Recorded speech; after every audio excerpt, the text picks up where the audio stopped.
New video देखने के लिए चैनल को अभी सब्सक्राइब करें। धन्यवाद। केवल थोड़े में गुजारा करना, लेकिन किसी का दिल मत दुखाना। क्यों? हमेशा के लिए हमें ऐसी भावना रखनी चाहिए, हमें वो धन कमाना चाहिए जिससे हमारा भी गुजारा होता रहे, दूसरे का दिल भी नहीं दुखे। साईं इतनो दीजियो जानी कुटुम क्षमाए, मैं भी भूखो ना रहूं संतन भूखो जाए। ये रात भी मैंने बताया कि जहां पर लक्ष्मी मैया अगर ज्यादा आती है ना, तो उस प्राणी के भाव कुछ अलग हो जाते हैं। और तुम्हें मालूम नहीं है, लक्ष्मी मैया की सवारी है उल्लू। मैं रात भी बोल रहा था, लक्ष्मी की सवारी क्या है? उल्लू। अच्छा, एक बात मेरे समझ में नहीं आई, लक्ष्मी जी की सवारी कौन है? उल्लू। और भोलेनाथ की सवारी कौन है? बैल, नंदी, राधे कृष्णा। और लला दुर्गा मैया की सवारी कौन है? शेर। तो शेर की खुराक क्या होती है? मांस होता है ना। जब दुर्गा मैया भोलेनाथ से जब मिलने आती थी तो शेर पे सवार होके आती थी। अब भोले बाबा की सवारी तो है नंदी और दुर्गा मैया की सवारी है शेर। तो फिर शेर ने नंदी पर प्रहार क्यों नहीं किया?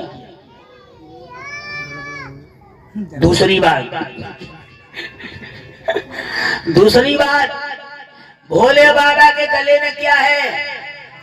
सर्पों की माला। और भगवान विष्णु जी की सवारी कौन है? गरुड़ भगवान। यानी गरुड़ जो है भगवान विष्णु जी की सवारी है। और गरुड़ जो होता है वो सांप के लिए खा लेता है। जब भगवान विष्णु गरुड़ पर बैठ करके भोलेनाथ के पास में आते थे तो उस समय गरुड़ जो है वो सांप पे हमला क्यों नहीं करता था? क्या कारण था? दूसरी बात, तीसरी बात, गणेश जी थे इतने मोटे ताजी, उनकी सवारी कौन है? चूहा। नेक सो चूहा है, छोटे से चूहा। और गणेश जी इतने मोटे ताजी। गणेश जी को भजन चूहा कैसे रोक ले? तो समझ नहीं आता बात है। यहाँ पर शंका करने की बात है, सोचने की बात है कि भगवान भोलेनाथ ने गणेश जी का सिर काट दिया युद्ध में। जब गणेश जी का सिर काट दिया तो हाथी का सिर लगाया। अब गणेश जी को यानी कि उसका जो ढांचरा है वो तो छोटा, और हाथी को इतना बड़ा ढांचरा, उसका सिर काफी बड़ा होता है। तो वह गणेश जी के धड़ पे वो हाथी को धड़ फिट कैसे है? वो फिट कैसे हो गया? सुंदर कह रहे हो, बिल्डिंग कर दो। यहाँ पर ये शंका करने की बात है। लेकिन भाइयों बहनों, एक बात ध्यान रखना, ये भगवान कन्हैया ने कहा था, नाग के लिए वरदान दिया था। किस समय? जिस समय भगवान कन्हैया काली रह पे कालिया नाग नाथने गए थे, और कालिया नाग को नाथने के बाद जब उन्होंने रेती में डाल दिया, मामा कंस के यहाँ पर एक चबड़िया फूल भिजवा दिए। उस समय भगवान बोले, प्रभु भगवान बोले हैं कालिया नाग से कि हे कालिया नाग, तुम रमणी की दिशा के लिए चले जाओ, तुम अपनी नागनियों को लेकर के यहाँ काली देह में रह रहे हो, लेकिन ये जल तुमने विशीला कर दिया है। हम तुम्हें मारेंगे तो नहीं, लेकिन हम ये चाहते हैं कि तुम अपने नाग लोक के लिए चले जाओ। तो कालिया नाग बोला, प्रभु मैं जानता हूँ कि तुम मामूली कोई बालक नहीं हो, तुम भगवान नारायण हो, तुम मुझे मामूली बालक कोई परास्त नहीं कर सकता। लेकिन जब मैं नाग लोक के लिए जाऊंगा तो मैं गरुड़ के भय से आकर के काली देह में छुप गया था, लेकिन गरुड़ जो है वो मुझे खा लेगा। तो भगवान श्री कृष्ण जो थे भगवान विष्णु जी के अवतारी थे।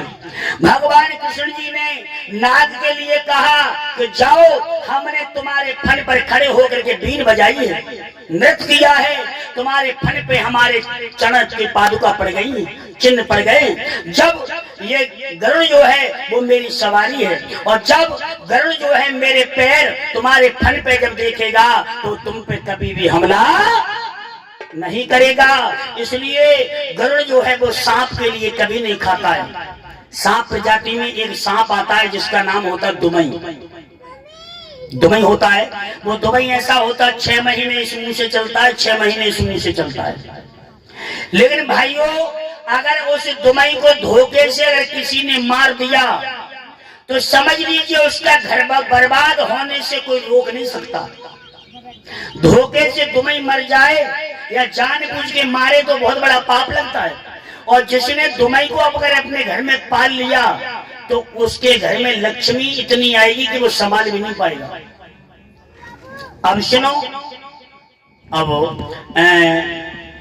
हमारी जो बहन जी है वो मन में सोच रही, भगवान हम तो शाम को निकलिए को तुम्हें मिल जाए तो बढ़िया बात है, लक्ष्मी मैया आ जाए, लक्ष्मी मैया आ जाए। क्यों बहन, ऐसी बातें नहीं।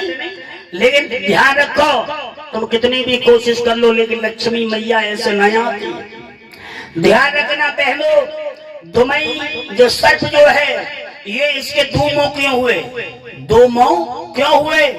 कारण क्या था बताओ लला सुंदर, तुम्ही बताओ बेटा। बड़े भोले हकीकत में तुम्हारी सूरत देख के मैं बुखार आएगा। हाँ, यानी मामा जी दुमई जो सर्प है इसके लिए श्राप दिया गया था। ये परीक्षक लीला में आता है प्रसंग।